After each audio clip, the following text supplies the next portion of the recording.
But a very good source to, if it's still there, is Pilots for 9/11 Truth.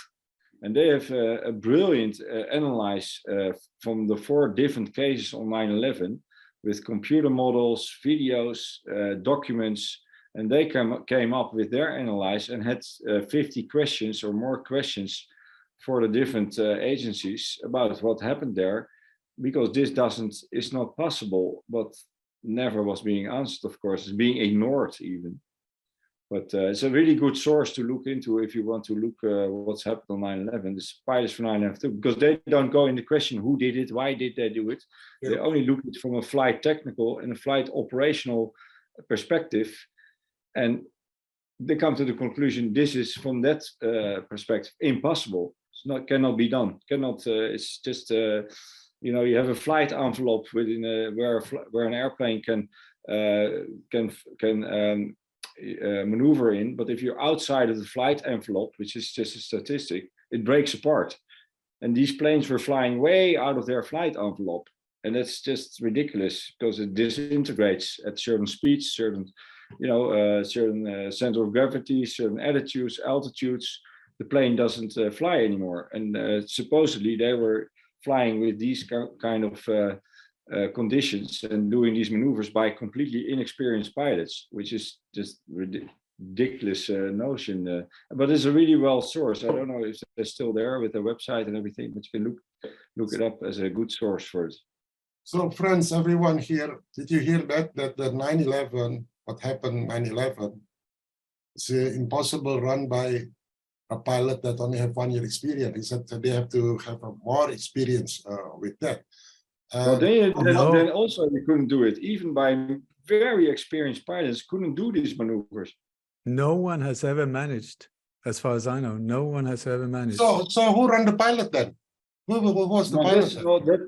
That's a whole other area, but it's just the maneuver which was propagated by the 9/11 Commission investigation report, the official one, especially in the Pentagon, is just insane. It's impossible. It was also false, also with wrong information, but this was being propagated as the maneuver.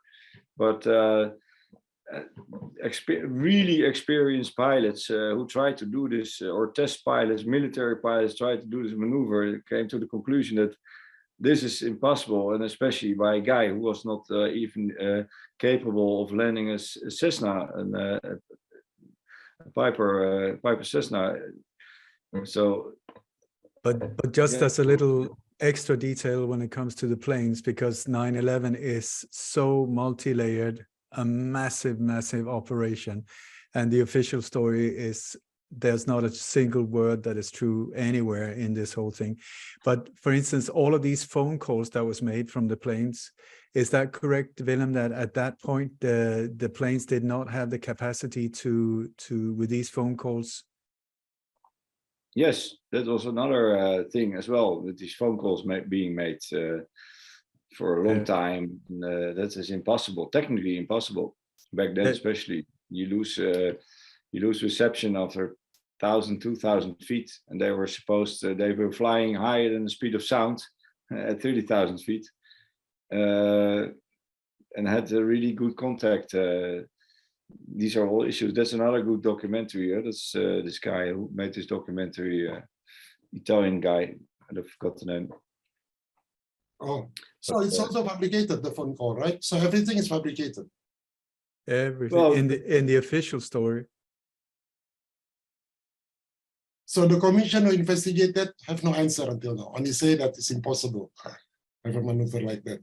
Well, they did. You know, the official 9/11 report is ridiculous. It's a mockery. It costed like 5 million, where this investigation on Monica Lewinsky costed 150 million. And if you see the report, it's just very thin, basic, full with contradictions and completely technical, flight technical impossibilities. You have also the 9/11 Toronto hearings, 4-day Toronto hearings. It's very interesting to look up. You can watch that. I don't know, maybe I don't think it's on YouTube, but the Toronto 9/11 hearings, 4 days by scientists, all kinds from different areas. They talk about what happened on 9/11, and that's just from a scientific viewpoint impossible what happened over there. There's another angle. So that's not by pilots or people from aviation, but from a scientific viewpoint. 4-day 9/11 Toronto hearings, very interesting to watch. It's also completely self-evident that the official narrative is absolutely absurd. You got the NIST report also with, I don't know, thousands of architects and builders and construction people. All of them say there's not a single word that is true. Then one group that I'm involved in with the lawyers for 9/11, they're also saying, I mean, all of it is lies upon lies upon lies upon lies. All of that operation to start, for one thing, get the Homeland Security in place, the Patriot Act, but also to start the war on terror with 7, all of these wars that have followed on 9/11. And Oh, yeah, that's true. it's a massive, it was the biggest gold heist. From ISIS and so on, yeah? Terrorism, ISIS. But it's money, it's all about money, you know. The official story, once again, I mean, you can't even tell it to small kids and make a good story out of it. This is important, Willem, because the majority of Indonesian people are Muslim, right? And since the 9/11 is created like that, many of the Muslim people here feel not offended, but feel like cornered with that. Yeah. Islam is bad, it's like that, right? Couldn't you remember or not? Yeah. Since that, there is a stigma about Muslim. So this is the clash of civilization start in 2001, like Samuel Huntington say. So actually this is by design, then we can say that, because after that, they create ISIS, they create Al-Qaeda, it's all American who do like that, right?